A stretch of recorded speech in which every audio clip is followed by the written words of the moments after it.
Halo, Art di sini. Jadi kali ini kita mau bahas Bitcoin dari on-chain dan apa saja yang sudah terjadi, dan ini ku bahas mulai dari cycle sebelumnya ya. Mari kita bahas. Jadi yang pertama di sini aku ingin bahas dari yang paling fenomenal, yaitu Bitcoin halving cycle. Jadi kita punya histori pertama kali halving itu di 2012 bulan November. Dan ketika itu dia butuh 12 bulan untuk mencapai topnya. Dan halving kedua di Juli 2016 dia butuh 17 bulan untuk mencapai topnya. Dan halving ketiga itu di Mei 2020 sama 17 bulan untuk mencapai topnya. Dan jika cycle ini kembali terulang, maka dia akan terjadi di September 2024 cycle topnya. Ini dari segi halving. Apa sih halving? Halving adalah pemotongan, namanya juga half, pemotongan setengah reward dari miner Bitcoin. Apa sih miner Bitcoin? Miner Bitcoin adalah seorang atau company yang mempunyai komputer untuk mendekode transaksi pada jaringan Bitcoin. Selanjutnya yang kedua kita by macroeconomy event. Di sini udah aku bilang dari cycle sebelumnya ya, basic ya. Di Maret 2020 itu ada panic selling dari COVID crash dan mulai ada pemulihan ekonomi serta ada namanya pemotongan suku bunga sampai 0% dan printer dinyalain. Jadi ketika saat itu banyak sekali uang yang beredar dan uang itu uang free semua, sehingga market langsung di-push beng beng beng beng beng. Nah, ketika itu udah ada berita lagi Tesla ditambah China mining ban, sehingga para miner di Cina itu dari harganya sekitar 60.000 dia ngebanting sampai area 30 ribuan. Itu drop 50%. Dan para investor lama pastinya tahulah event ini.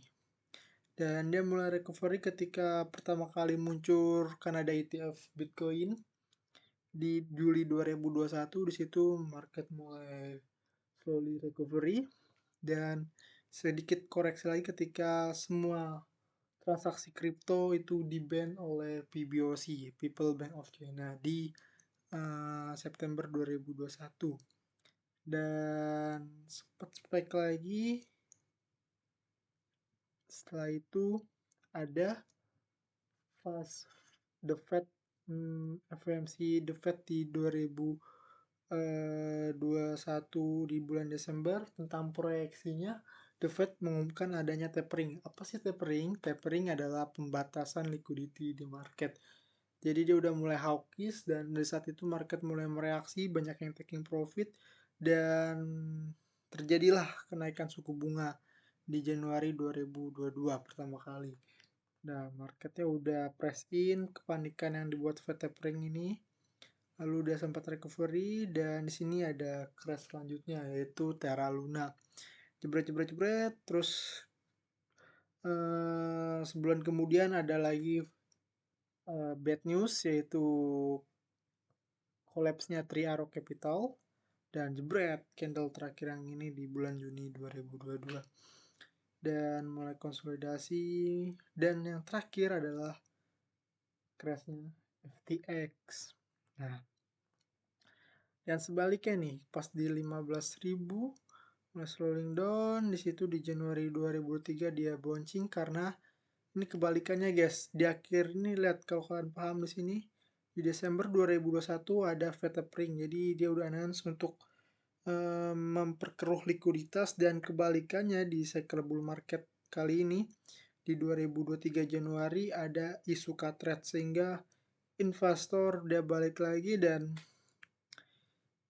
di sini ada bank run sehingga the Fed mau tak mau harus mengcover bank-bank yang collapse. Kalau kalian ingat itu ada Silvergate dan lain-lain.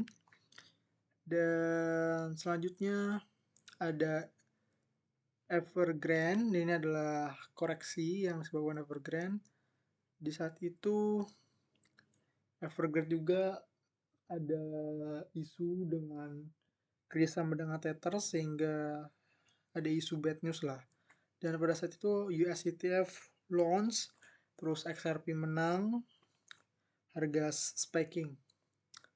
Dan di sini mulai Japan carry trade yang panik di tahun lalu karena Bank of Japan menaikkan suku bunga, dan dia mulai copy market, terus ada isu kan perang Iran Israel dan lain-lain. Setelah itu the last-nya ada di Mt. Gox FAT, ya kata distribusi Mt. Gox yang kata ratusan ribu bitcoin ditransfer, itu ada 500 ribu bitcoin atau bla bla bla.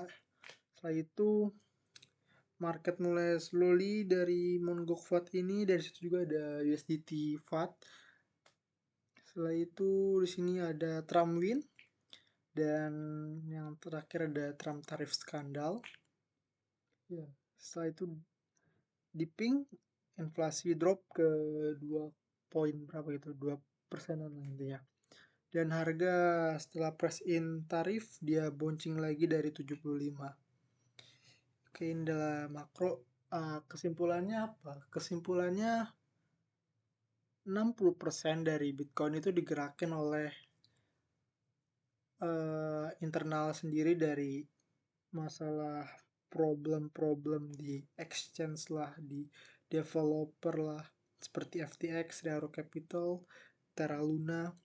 Terus yang paling penting itu di jumlah uang beredar itu sendiri, kebijakan ekonomi. Kebijakan ekonomi The Fed atau Bank Sentral Amerika sangat mempengaruhi likuiditas market global. Nah, itu yang menyebabkan di Desember 2021 menjadi awal atau permulaan pintu dari bear market di 2022. Dan kebalikannya, isu cut rate di 2023 Januari menjadi pintu pembuka di bull market 2023 sampai saat ini. Dan kita akan bahas dari on-chain. So, ini ChatGPT, aku minta bantuan ChatGPT juga. Dan di sini ada topping price model. Basicnya ini dari check on chain. Dia ngambil dari previous cycle. So, kita udah synchrous sama tadi halving, terus event-event ekonomi. Dan ini adalah dari check on chain. Kalau kalian lihat di sini ada yang merah-merah, ini adalah STM MVRV atau top models broken. Ketika dia spaking, market mulai topping dan dia mau kayak copy. Sini juga spaking, yang ini adalah MVRV STH atau short term holder MVRV plus 2. Di sini adalah top models broken ya, mengamal. Di sini top model broken mencapai STMV, dia dropping. Di sini juga nyampe, dan di sini delta top model saya juga muncul dan dia mulai kepil lagi. Samanya juga di cycle kali ini, di sini muncul pas Maret 2024, dia dropping lagi kupi.